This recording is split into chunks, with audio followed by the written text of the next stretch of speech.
It's okay. It's okay. Okay. So we will, okay, so it seems we are already on the air. So, well, let's start this session that we have. We have today a big pleasure of having a different talk of what we're used to having, like in this well, as part of this super fearless cities event that Barcelona and Congo is organizing. Today we have the session we have now. We called it the machine that kills fascists: music in politics. It's a kind of an ambitious, a very quite of an ambitious title, but we are hoping to give everybody here some hints on about how to use music in a political and social transforming weapon, no? And the transformative power of music. Today we have very like I'm very glad to be presenting the people who are with us today in this webinar. Also, particularly because I'm used to be moderating events where science people or politicians or well, people from different careers are speaking, and I'm particularly happy to be moderating a talk with musicians and political activists. Just for a bit of a change, no, and think about the topics we will talk today, no. So in the first place, we have Dave Randall with us. Dave is from the UK. He's a British musician, writer, and political activist. Nice to meet you. Nice to meet you. Likewise. He's based in Brighton in the south of London, and he's best known for his work as a guitar player with his group Faithless, and for his own band, which is called Slobo. So he has toured the whole world with the band, with Faithless, but also accompanying artists such as Sinead O'Connor or Dido, with Emiliana Torrini, well, a big number Okay. of great bands, yes. He has also participated in different anti-war, anti-racist, and Palestinian solidarity campaigns and different collectives. And he's spent his whole life, reflecting on these two activities, no, like playing music and working professionally as a musician, but also doing activism, no. And from this relationship of music and politics emerged the book he published 4 years ago, which is called Sound System: The Political Power of Music. So we have Okay. this will be Dave in the first place. And in second place, we have Sergei Bambara, although we know him more by his stage name, which is Smokey. Smokey is with us he's connecting with us from Burkina Faso, from Ouagadougou. Sorry if I don't pronounce it properly. Excuse my French and my non-African speaking languages. It's okay. It's okay. Okay. So Smokey, it's a hip hop artist. He's also an actor, and he's also very involved in political activism in his home country, in Burkina Faso. He has won different national music awards in Burkina, like the Best Artist of the Year in 2006, or in the Cora Awards in the hip hop category in 2010. And he's also starred a film adaptation, a movie in 2008, no? But especially today, we are very glad to have him with us because he's been a coordinator, one of the coordinators of Ballet Citoyen, which is one of the key social movements that play a crucial role in the political change that put an end to the dictatorial regime of Blaise Compaoré in Burkina in 2014. So these are the speakers we have today with us. I know that there are some people who might be following the event on YouTube. I'm sorry, but on YouTube you cannot leave your comments there, so you won't be able to give us your thoughts.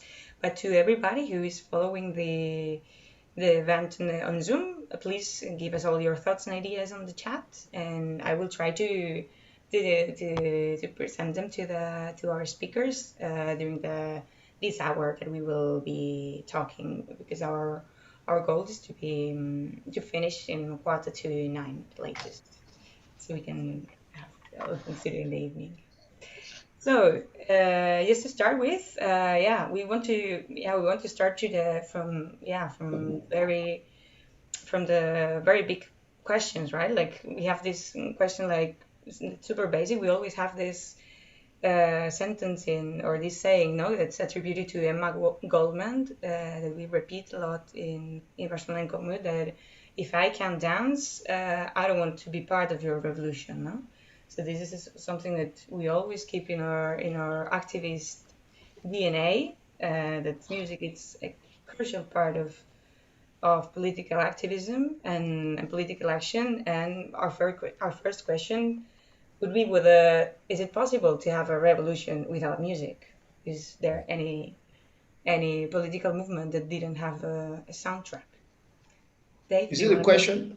It's a question. Let's go. Let's Dave go first, and then you go. Right, right. Yeah, thanks, Lucia. Yeah, it's a good. Well, first of all, thank you very much for having me as part of this Fearless Cities Festival. It's an absolute honour to have been asked to join this festival and indeed this panel. So thank you for having me, first of all. Yeah, can you have a revolution without music? Well, look, let me begin, if I may, by defining what we mean by revolution, because I think it's one of those words, a bit like love, that is overused and over romanticized in some ways. So, you know, just to be absolutely clear, I think of a revolution as being the overthrowing of an establishment or an established order in order to deliver a more democratic society. And it's an event that I think implies some sort of mass participation. So it's not the same as a military coup. It's something which involves a large number of people in order to bring about a more democratic society. And of course, there are different types of revolutions. There are bourgeois revolutions and socialist revolutions and so on. But it is true that when I think back about the revolutions that we have seen in human history, they have all been associated with music in one way or another. I mean, if you think of the most, you know, the kind of foundational bourgeois revolution, the French Revolution of 1789, that was very much a source of inspiration, of course, for Beethoven. Most famously, his Third Symphony was inspired very much by those events. And when you think of revolutions right through to the much more recent ones, right through to the Arab revolutions of 2010, 2011, which I talk about in the book, they also are very much associated with music. In fact, they are particularly interesting because it was musicians, usually unsigned musicians, be it rappers like El General in Tunisia or singer-songwriters like Rami Essam in Tahrir Square in Egypt.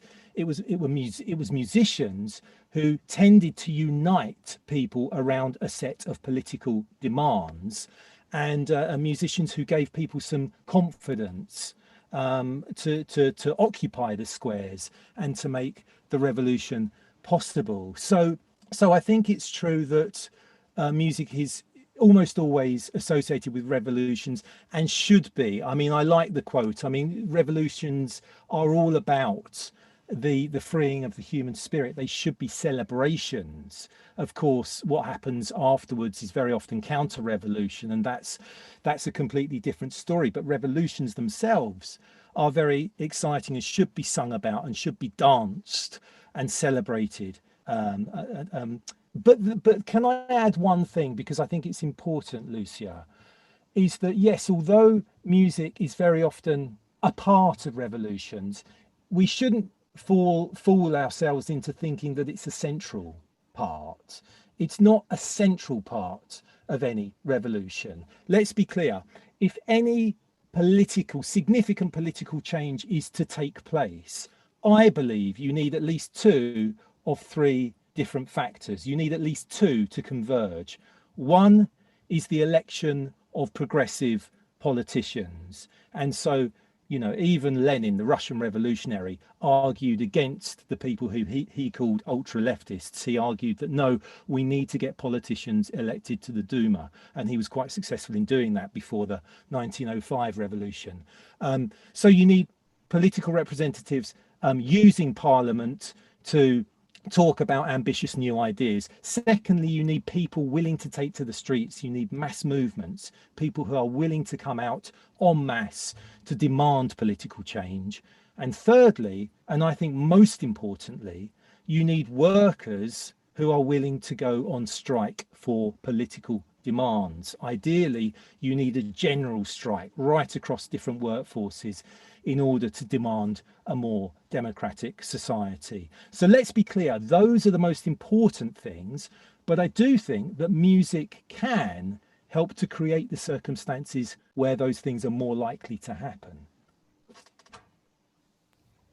Thanks very much, Dave. Thanks also especially for about the reflection about what revolution means, and yeah, and that we can put the focus on music, but we cannot forget about all the things that interact within political movements. What about you, Sergey? What do you believe? What do you think about this point? What do you think that's the role of music within political action, and what about your own experience from Burkina Faso? Yeah, that was very interesting. You know, he's more complete than me because I'm not going to talking too much like him because my English is not so fluent like that. But I mean, I'm going to try, and I'm okay with everything he said. I mean, music is got to be a big point in revolution, you know, for changing things. Because when you put a lot of people together, you need to canalize those people with a message, you know. And most of the time,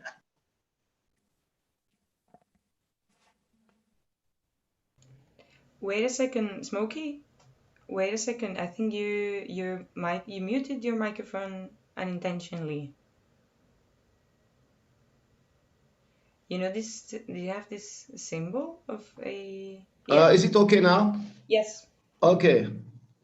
So I just said, when you want to organize people, you know, to unify people, to when there is a movement with a lot of people, you know, most of the time the people don't trust politicians. They trust people like them, you know. The simple point here is a musician have the microphone, you know, so he can talk for the people, he can talk for everybody, and everybody trusting more artists than politic people. I think it's a simple point. And also I think art, art with big A, not only music, but every creators are very important for changing minds. You know, not only the system but also the mind. You know, poetry. You need poetry to change people. You know, it's very important to just. It's not simple like you just come and say, yeah, retire now, fuck that politicians. No, that's not that only. You know, you need to tell it with a way, in a certain way, you know, in a poetry way, and because it's emotion. It's calling the emotion of everybody, every single person feeling this kind of emotion between the music, you know, inside the music, you know, and it's possible. You can change people with aesthetic. Uh, it's like you're mixing aesthetic, an aesthetic way, and the truth. The truth need to be like presenting like a flower. You know what I mean? That's it. I mean, it's very difficult for me to explain it in English, but it will be easier in French. But let's go like that. You know, we're going to try. Maybe sometimes you're going to feel that it's like I'm talking like a child, but I mean, that my English is poor. Yeah. So I think it's very important to have art in revolution. In order to change people, you need creators to do that. You know, because creators are the one who people are confident to follow. I don't know if I make myself understand. Yeah, I think you explained your point really nicely. Like, and it's something that, yeah, we all have this feeling. Like, especially when we are in Barcelona, when we are in the last campaigns, for instance, we.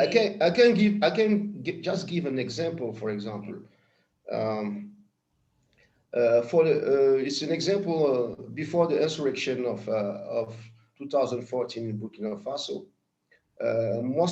We were organized with political party, syndicates, and all that classic organization, and we were going to the meeting.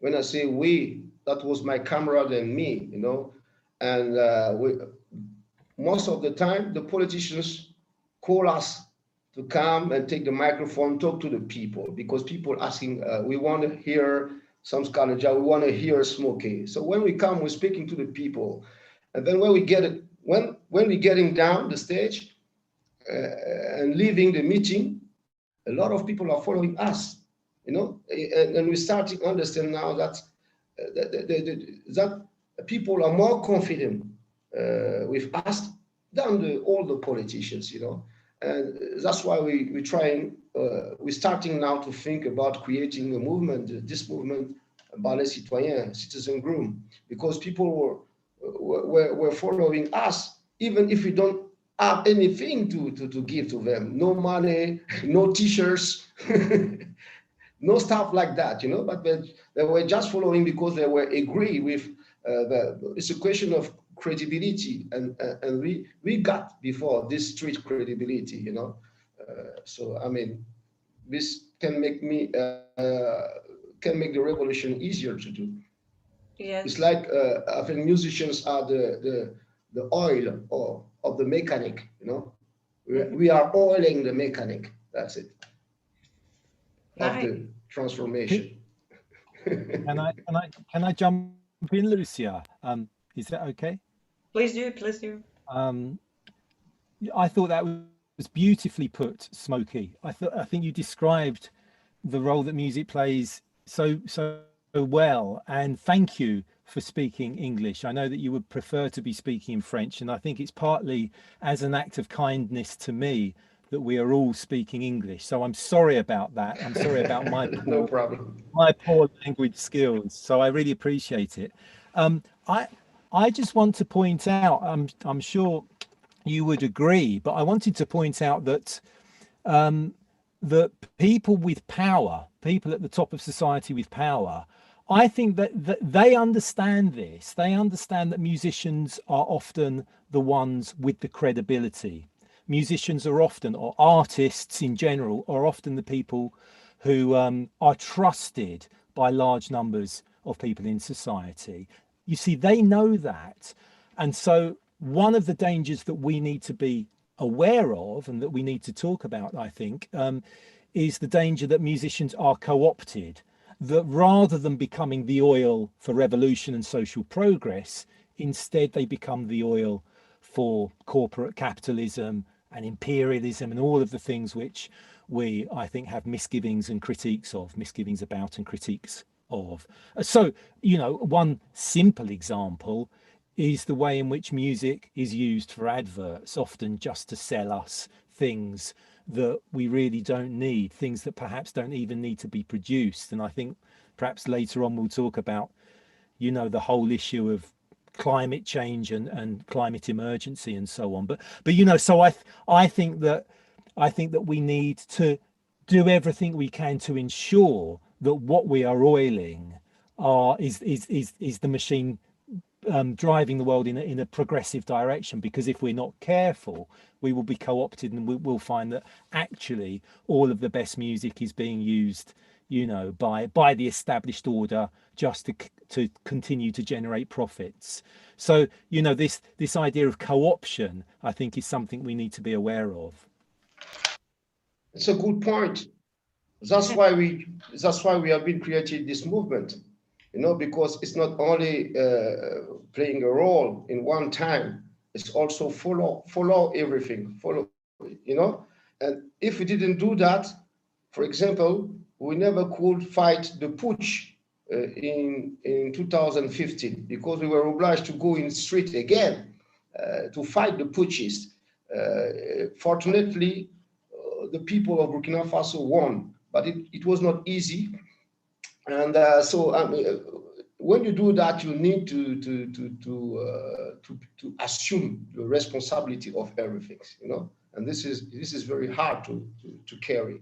This is very heavy, because when you get a musician, for example, as me, you get engaged in this kind of fight just because you want to be you know, how to say that, in phase with your convictions, you know, what you're writing, what you're singing, because it's the same. You're singing against corruption, corrupted politicians and stuff like that, bad governance. So you need to it's like Gandhi said before, the idea of the happiness is when what you think and what you act are in how to say that, harmony, you know. So it's not only just telling the truth in your songs, and then when the time comes to fight, you say no, you already play your part, so you're gonna stay as a musician, you know? So it's very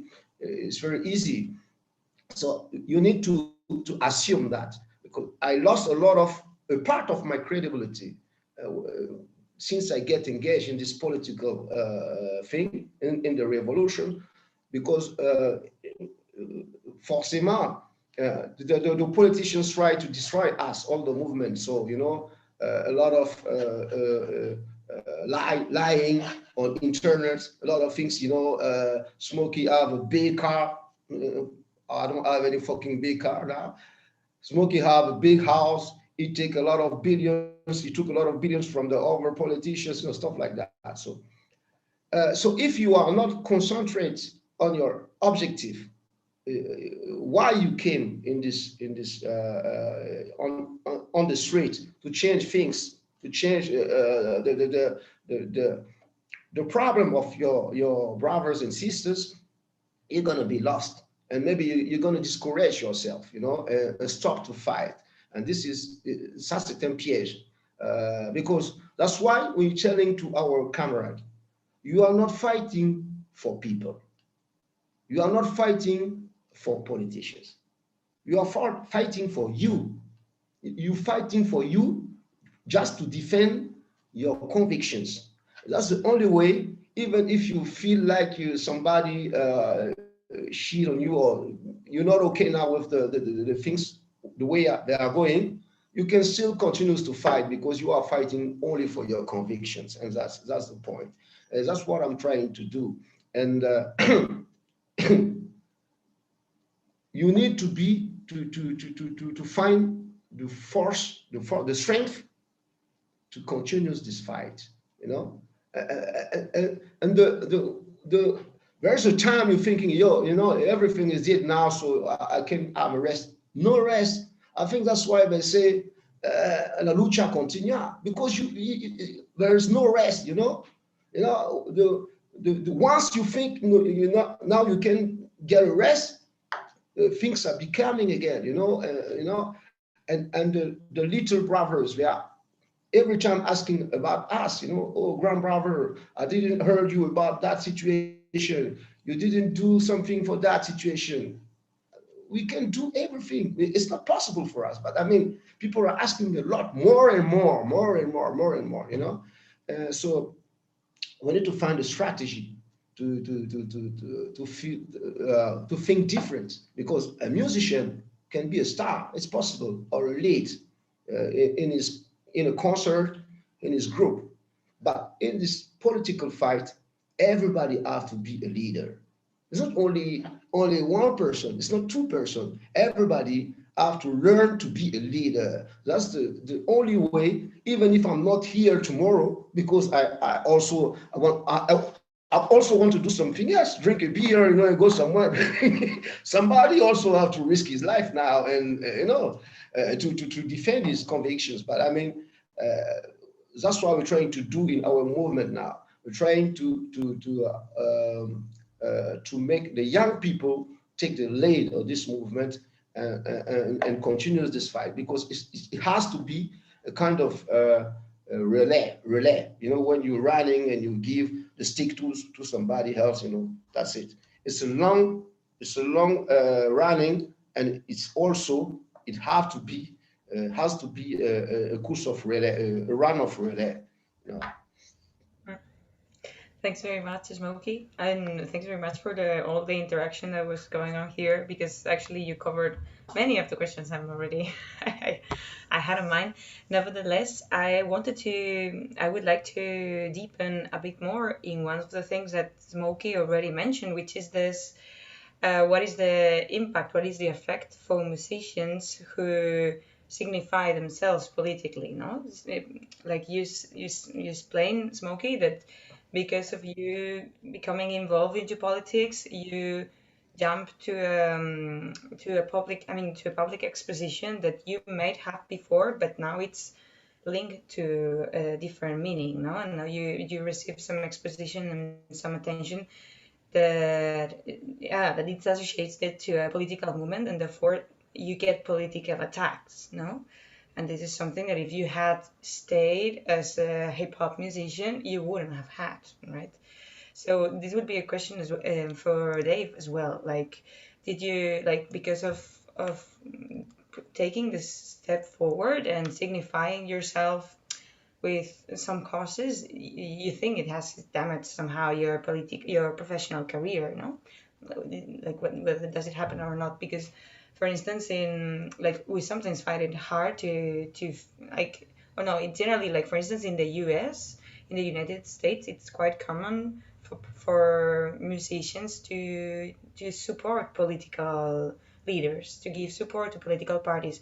While in Europe, it's something that's very uncommon, and it's like it's gonna destroy their musical careers, no? So, what do you think on this? About this? The question is that Wait a second, Smokey. Let's hear today first. okay?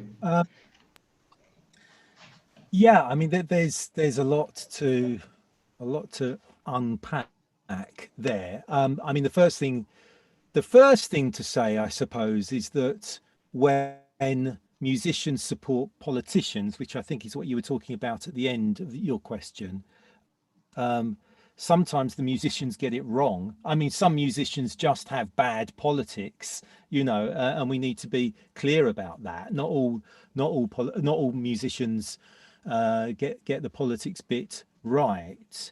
I think that, and I'll come back to your question about whether it's affected my career, because that's a very interesting question. But I think that in general, the best way both to make the right calls politically and to retain the kind of drive and integrity that Smokey was talking about, the best way to keep going with your political commitment, with your activism, and the best way to kind of to create music which is relevant to what's going on in society. The best way to do all of those things is to be directly connected to political movements, you know, possibly including being a member of a political organization if you can find one that you agree with. I mean, you know, that's kind of gone out of fashion a bit in a lot of countries, but I don't think it should. You know, I think we do need to be organized. We need to, so as musicians, we need to be lending our support for progressive political movements. We need to be, you know, organizing benefit gigs for them, or profile raising gigs for the movement, and we need to actually be playing at the public rallies and so on. So that connection to the movement is crucial, and always has been. Actually, when you think of some of the greatest political songs of all time, they have come about because of a close relationship between musicians and political activists and a political movement. One example I give in the book is Strange Fruit, the song made famous by Billie Holiday. It was actually written by a Jewish communist schoolteacher called Abel Meeropol. But there's lots of examples like this. Another, Free Nelson Mandela by the Special AKA. So the connection with political movements is crucial. And that also can be a source of solidarity if you do get in trouble as a musician. And it has happened to me. I'm going to be honest, Lucia, it has happened to me. When I was on tour with Faithless back in 2010, I was asked to, we were in South Africa on tour, and I was asked by some Palestine solidarity activists in South Africa whether I would do a radio advert endorsing the Palestinian cause for a cultural boycott of Israel. Okay, so a radio advert supporting the cultural boycott, supporting the boycott, divestment and sanctions movement, which I'm sure you're familiar with. And I think issues like that, issues which are relatively contentious in some countries, yeah, you can get in trouble. And sure enough, Faithless's management took me aside and said, why have you done this? Why have you created this shitstorm? Was the term he used. Why have you created this shitstorm? And I said, well, I'm sorry if you've experienced a shitstorm. I'm sorry if you've had to, kind of apologize to the promoter because the promoter was upset about that. But I think I did the right thing. And these are the reasons why I think I've done the right thing. These are the reasons why I have become persuaded that we should listen to Palestinian civil society when they ask us to, to take an act of simple solidarity. So, so you start to have a political conversation. You hope to win people over. Sometimes you don't. Sometimes it will adversely affect your career, but much better, I think, to live your truth. Again, as Smokey was saying, much better to live with integrity to your political values than simply to back off from making political statements. I think that by being honest about what you think and who you are, you actually meet the right people. Yes, you offend some people, but then you meet some other people, as we are doing today, albeit virtually across the internet. But you meet comrades from all around the world, and conversations like this, I think, give me great strength and help me to continue. So so if there are musicians watching, I would say to them, go for it, be political. Yes, I'm afraid you will upset a few people, probably, but it has to be done. We have a world to win. We have to get active. Thank you very much, Dave, for all this energy. What about you, Smokey? You have something on this? Yeah, it's very nice what he said. It's the truth. I mean, there is a price, always a price to pay when you get engaged in politics. You have a lot of people who was loving you before will say, "Oh, this guy now is stop to be not neutral." I never been neutral, I have always before my point of view. But I mean, when you're speaking about you engaging yourself in politics like that, even as an activist, people are starting now judging you. The way they didn't do that before, but now they're starting judging you. Also, there's also another price, because you can lose your life. For example, you can be bombed, as me, my studio get bombed, by the putschists, in 2015. You can lose your family. I lost a part of my family also, because you are not, every time you're outside, you're not at home, so, it's not easy with your wife, the children, you have to justify yourself with your family, so you spend a lot of time instead of create, instead of doing music, what you like, and what you need to do exactly.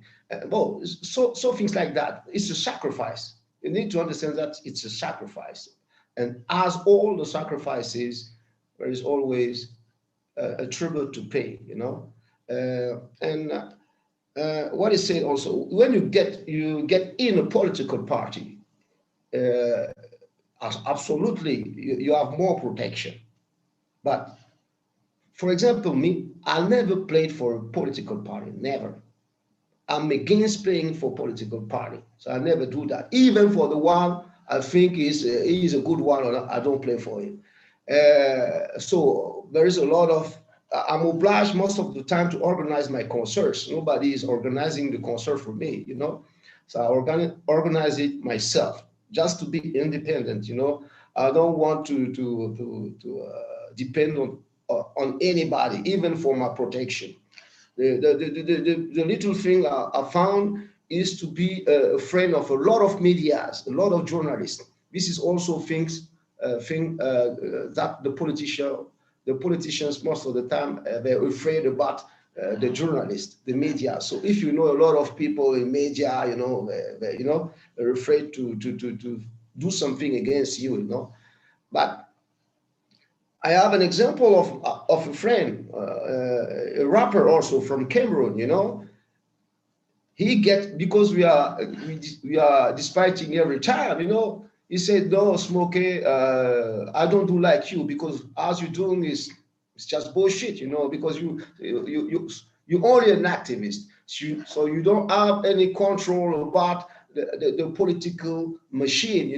So me, I choose to get into a political party. His name is Valsero. So he's organizing a concert, for example, in Paris. But I mean, in I think it's in Zenith. So it's a big room, it's a big place. But maybe he will have 80% of the political party militants, that will come. But it's also very dangerous, because once the party is falling down, everybody is falling down with this political party. And it's very difficult to control politicians. Today's, because they don't have the power, they say all you want to hear, but and then later you start to find that they're just liars. So for me, it's important to stay in civil society. I went in Spain. I met the other movement there. I forget the name again. Yes, the social movement to get into politics, into government. I discussed with them, and they choose to do that. But now the civil society doesn't exist anymore. And for me, it's important that there is something against the political power. But the strategy we found is to now form the young people. For example, we're going to the village where we did we make a project called AJP, Alliance Jeune Parlementaire. So we found something like 245 young people, women and men. So we form them about the politics and their sensibility about politics and the laws of parliamentary, stuff like that. And now we're starting, I think that was 1 month before, we got almost 5 young people ready to be engaged in politics now. So step by step, we're starting not create, but how to say that in English? How to say that? We have to, it's the solution we found is to prepare the new generation of politicians. So we prepare them, and later, I mean, in a few years, maybe in 2020, they will be ready now to conquer the political power. But I think it's important for me to stay in civil society with my comrades. Perfect. Thank you very much, Smokey, for letting us know about your position. Fair enough. Like, one needs to draw one's lines and to know which is your field of activism, which is something also that Dave was saying. And have clear where you choosing to focus your energy and your impact. And following on a different, shifting to a different topic. This is it's like the question that I want to pose you would be related to about like maybe it's in like in a bit of an, I don't know, structure way, like is like whether there is a way, is there a way that you can design that music contributes specifically to specific struggles, like whether do you think that yeah, that you can make music to make people aware about specific issues, right? Like in the same way that I was talking about strange food or Free Mandela, that these are songs, or like many songs that come to my mind in Spanish, like thinking about migration, about refugees, like you, like music has this thing of, you know, wanting to put the emphasis on specific issues. And me, and personally, I'm a very active climate activist and ecologist activist, and there is something that I always miss. Like I do not have that many references, like many musical references talking about saving the planet. So to say, like I feel that there is this distance between what we like, if we don't have this cultural reference to our environment and to the rest of the species we share the world with, is there's that means that there is this gap, and we cannot, yeah, like people, it's harder for people to get into this struggle because they also don't have this cultural, yeah, bridge. And do you think you can I don't know, you can plan to make hits that will make people more environmentally aware to be a climate activist? You want to go, Smokey or Dave? The question is for Yeah, who? Yeah, yeah. let's have Dave first. Okay. Um, well, having a hit full stop is of course very, very difficult, but what you can do is that you can build campaigns that musicians can then be involved with. Can I give you two examples? One is a campaign that really changed British society back in the late 1970s. The campaign was called Rock Against Racism, and it was set up by left-wing activists who wrote a letter to the music press, drawing attention to the fact that some of the biggest pop stars of the day, and indeed many of the punk bands, were either outright racist or were flirting with racist symbols and so on. And these political activists were fed up with this, and they wrote a letter saying, "We are founding Rock Against Racism, join us." And they started to put on a series of gigs and then festivals and demonstrations across the country. And they produced a fanzine with the kind of the harder politics, the politics which talked about why racism is damaging not only for its direct victims, but also for the whole of the working class. Talked about imperialism and the link between empire and racism, all these. So it covered a lot of ground politically. And I love the statement made by one of the founders of Rock Against Racism 40 years ago, because I think it's still true. Can I read it out for you? I brought it with me.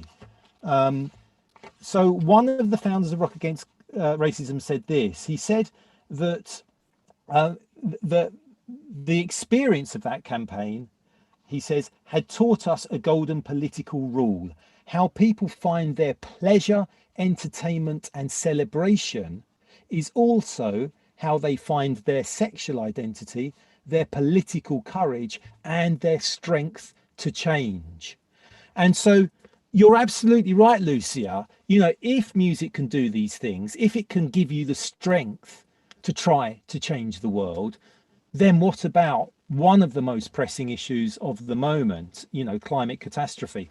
And I think things are starting to move in a very exciting direction. In Britain, we have a campaign now called Music Declares Emergency. It was set up by a woman called Faye Milton, who is the drummer of a band called the Savages, and it's supported by all sorts of famous musicians. I think the most committed of the famous musicians is Brian Eno, the famous producer, or more famous these days for being a producer than being an artist. And what they are doing is two things, really. They're working with other organisations like Julie's Bicycle in the UK to try to make the music industry clean up its act in terms of its environmental footprint. But more importantly, it's also becoming a political lobbying voice. It's trying to put pressure on politicians to do the right thing. And here's the last thing I want. So I think things are moving in the right direction. And for what it's worth, my latest Slovo album talks about climate change. So I hope you'll check that out, Lucia. But that's not particularly important. But here's the last thing I want to say on this point, is that I think that one of the problems when it comes to climate catastrophe, right, one of the problems in terms of messaging is that we are rightly being warned about these worst case scenarios, which are becoming more and more likely. So a lot of it feels like doom and gloom, you know, and that can just depress people. And when people are depressed, they become deactivated, politically speaking, very often. And therefore, I think that one role that art in general can play is by talking about a different world, by kind of articulating a vision of a utopia. And actually, one of my favorite books is a work of feminist science fiction called Woman on the Edge of Time by a writer called Marge Piercy, written, I think, back in 1976, the same time that Rock Against Racism was being set up, coincidentally. But Woman Against the Edge of Time, as well as describing a dystopian world that we might arrive at, it also talks about a better environment, you know, a better world where people act in concert with, you know, respectfully towards the environment and indeed each other. And so I hope that more musicians will try to do the same thing. I hope that more musicians will start to talk about how the world could be and start to get people excited about the possibility of real fundamental change. Fantastic, Dave. Thanks a million. I will ask you later for all these references of people because I want to start following them. What about you, Smokey? What are your impressions on this subject? I think, I think if you want to sensibilize people about any situation, for example, the climatic change or something else, or maybe racism, for example, let's talk about racism. I agree with everything you said before.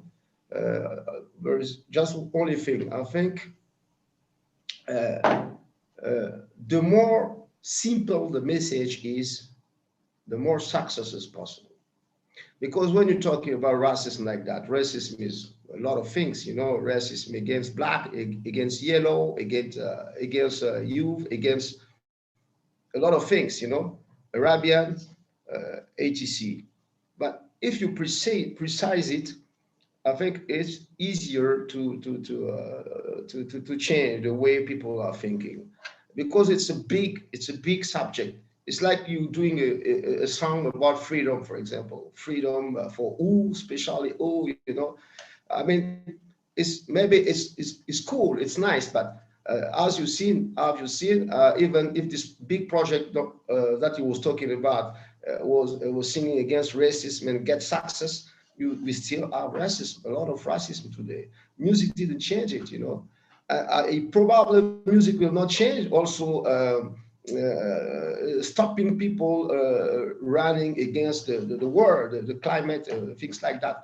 But if we can be just more precise about what we're talking about. When you're talking about, for example, ecology, what is that exactly?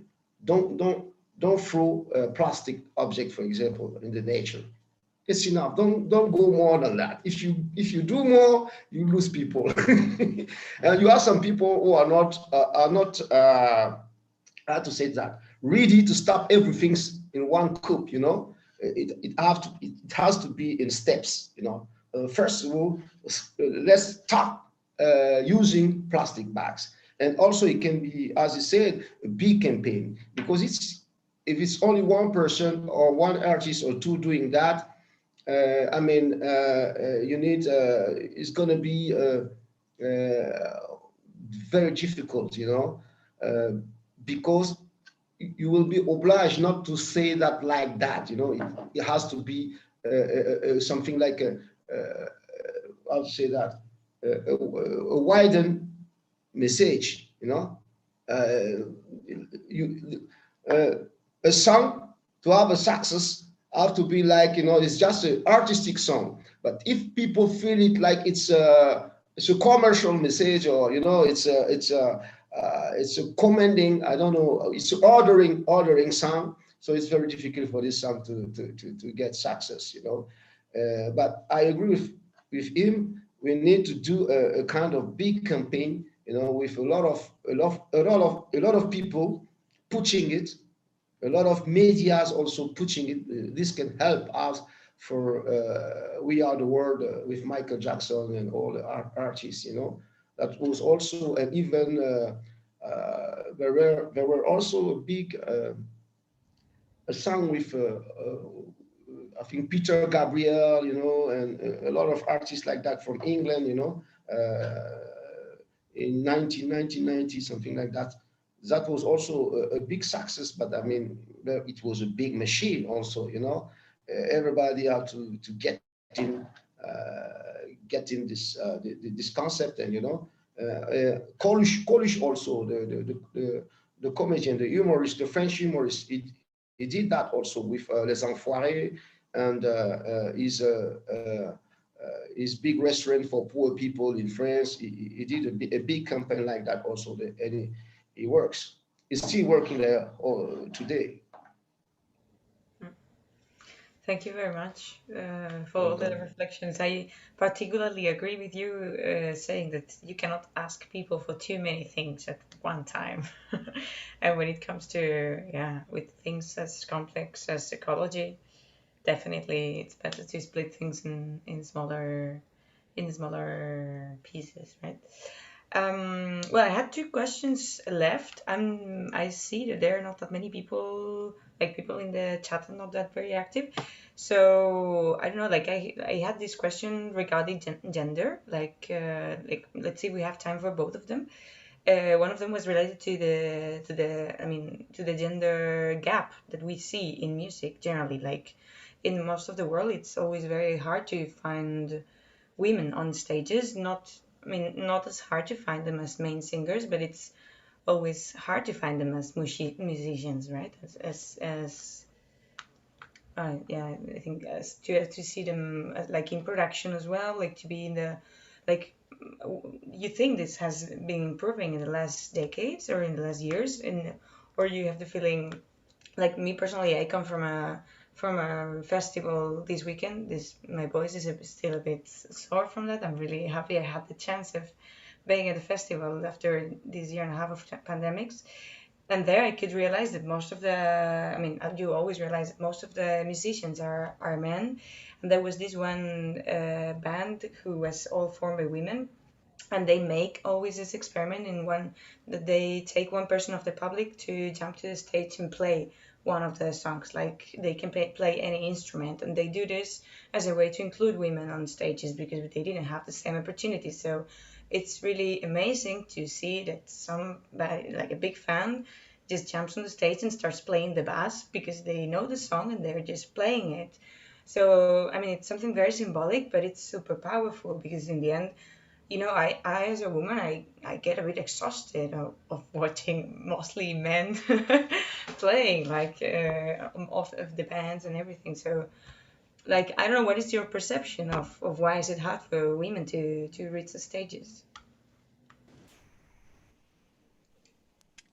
Shall I jump in first?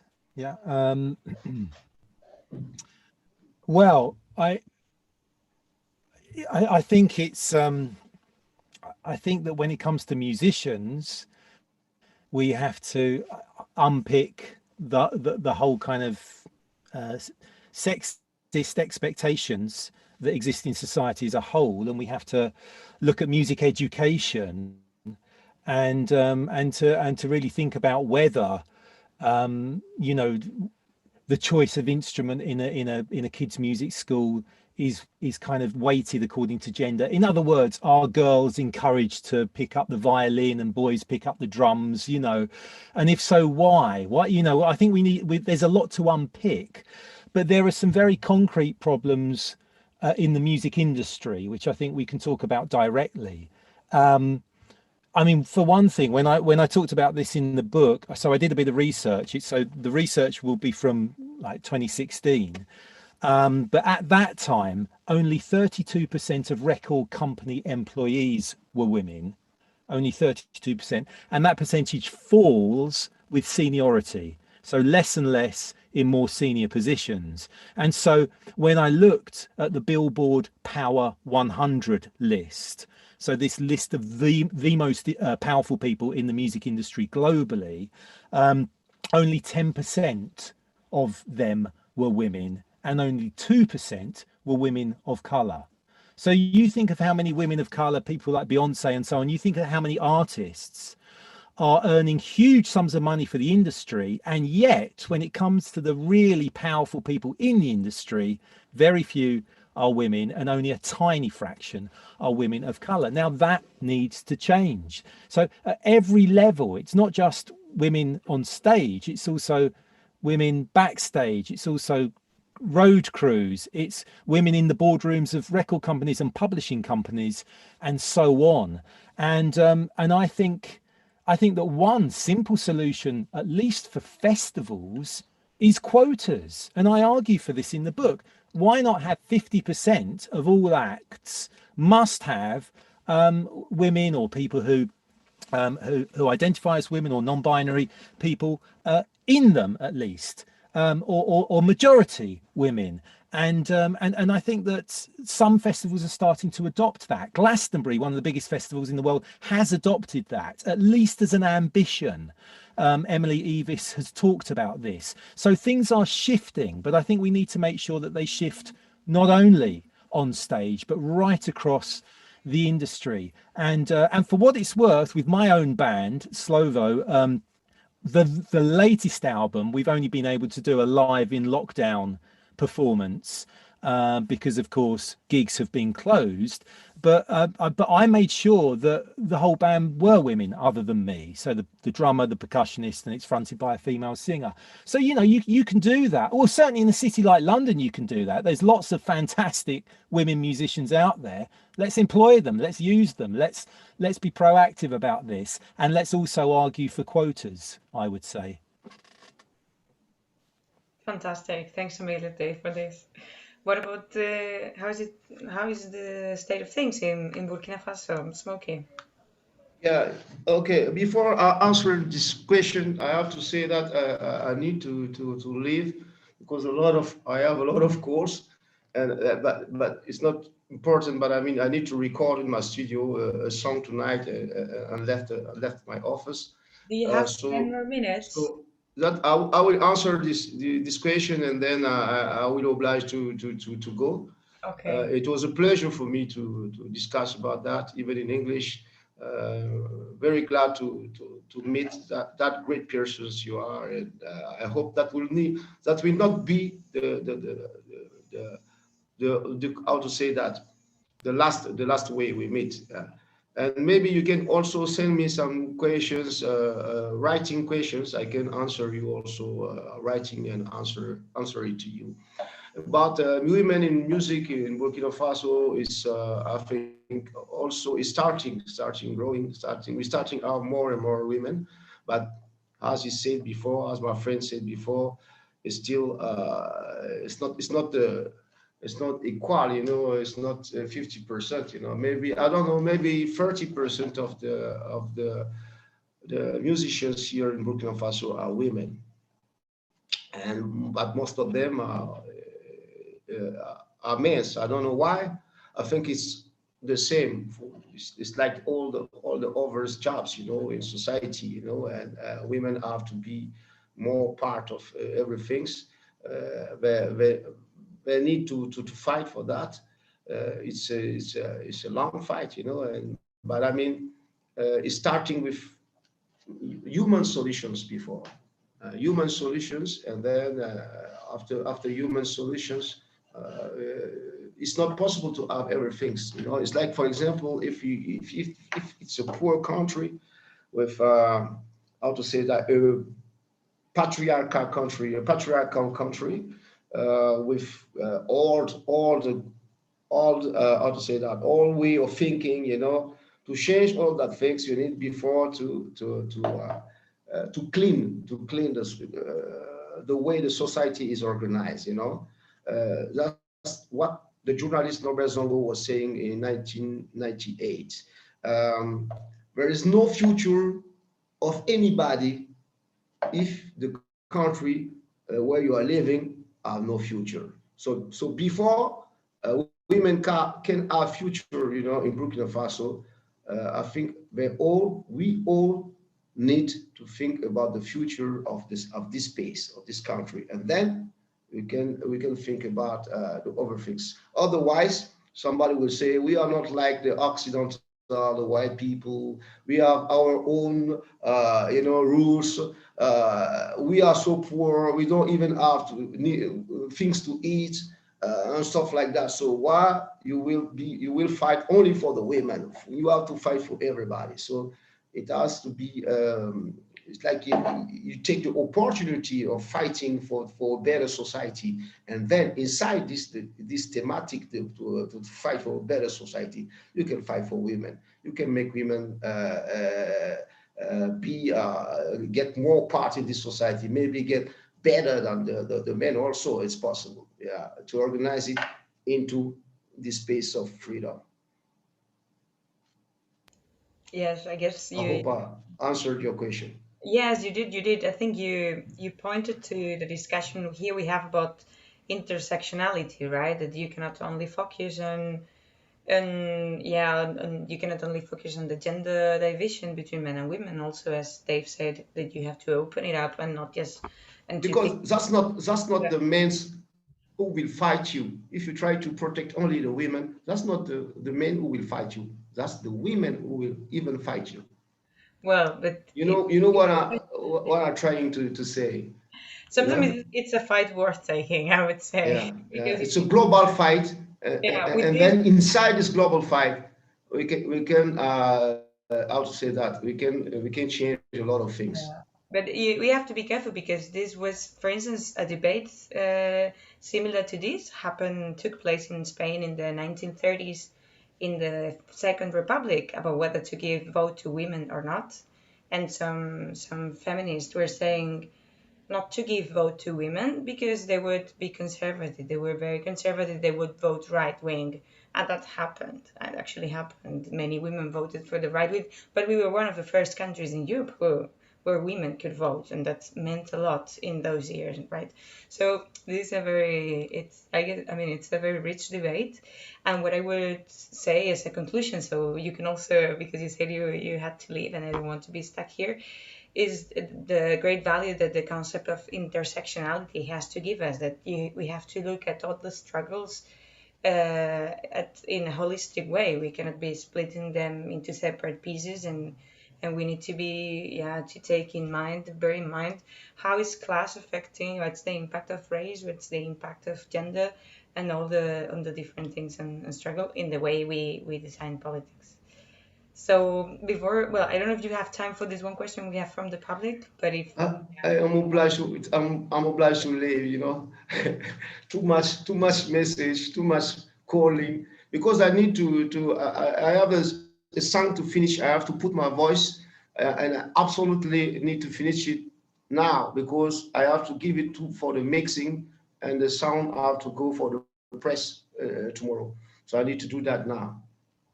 But I'm open with some other questions. If you can send it to me, no problem. Or if we can do it another time, it's not a problem for me. It's perfect. okay. We will. So, thanks very Thank much. you for everything. Yeah, thank you for everything. Say Mhm. hello to my friend, to Babu and everybody. Yeah, we Thank will. you. We will. Goodbye. Bye bye. Something like, how can we differentiate ourselves from those mainstream politicians that are already doing some admirable stuff? Well, I mean, we don't need to differentiate ourselves from the good stuff they're doing. I mean, you know, the key bit, I think, in that question, or one of the key bits, is music programs in the parks and the streets. Now, I really like that. I really like this idea of community music, music made more accessible to all people, both to be enjoyed, but also as a participatory thing. In other words, you know, I think that what radical municipalities, what, you know, progressive politicians should be doing is properly funding community music. Because you mentioned a moment ago, Lucia, about intersectionality, and I agree with you. For me, the most important bit of that, I mean, they're all absolutely important. I mean, how can you? I probably put that in a silly way, but I think if you look at either at a city like London or around the world, then the difference between rich and poor in terms of being able to access culture and access a good education is vast. The gap between the rich and the poor is vast. It's more vast than the gap between black and white of the same class. It's more vast than the gap between men and women of the same class. Do you see what I mean? So the class bit is really important. And therefore, I think that what progressive politicians should be doing is making sure that community music, music at the grassroots, is properly funded. So for me, three things spring to mind. One of them is proper funding for music education, accessible for free to all. And I've been involved in that a bit here in Lambeth, which is one of the poorest and one of the most diverse boroughs in London. I've done some teaching for Lambeth Music Service for a place called Lambeth Music Centre. And they've faced real budget cuts. I mean, they've struggled with funding, but their ambition is to offer at least affordable music education for kids and for adults, with a lot of bursaries as well. So a lot of free places as well. We need more of that. The second thing we need is proper funding for the sorts of venues where people can get together and enjoy culture, or indeed come together to learn about music. So, you know, I think venues is a very important topic, certainly when you're talking about cities like Barcelona and London, where real estate prices are going through the roof, you know, and rents are going through the roof. So I think we need to make sure there are community spaces. That's fundamentally important. We need to campaign for grassroots music venues and other community venues. And there's an organisation in the UK that is doing that. It's called the Music Venues Trust. I'm sure there are other organisations in other countries trying to do the same thing. So that's fantastically important. And thirdly, I think free events that bring people together to meet one another and to celebrate one another, to go back to the top of this conversation, to dance together, to perhaps have a glimpse of what a revolution would feel like. You know, those sorts of events, carnivals, free to go and take part in. The Notting Hill Carnival, of course, is the biggest here in the UK. Over 2 million people congregating in West London over 2 days at the end of August. You know, these sorts of events, big and small, even if it's just the church choir, where people can come together and enjoy singing together in the local community hall. I think these sorts of events are fantastically important, and so they need to be funded by progressive politicians. So music education, music venues and music events, all of which need to be accessible to ordinary working class and poor people. And those people need to be encouraged to get involved and to take part. So I think that all of those things are very, very important. Thanks a million, Dave. I took note of your recommendations, and I'm sure that our people and the culture, department, let's call it like this. And Dave says thanks. So yeah, I think this is a fantastic way for closing this event. It's been an absolute pleasure to discuss with you and also with Moki. It's a shame he had to leave a bit earlier.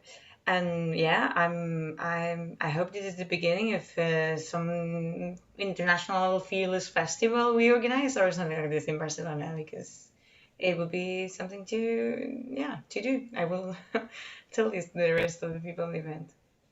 Well, it's been my absolute pleasure. So thank you again for having me, and I look forward to taking part again in the future, I hope. Yeah, it's been great to meet you and to speak with you and with Smokey. So thank you. You're welcome. You're welcome. And thanks everybody who's been following the session online through the different methods. And well, of course, thanks to the organization and to all the activists who have been contacting everybody and so on. So see you soon. I hope to everybody. Take care, enjoy music, and keep active.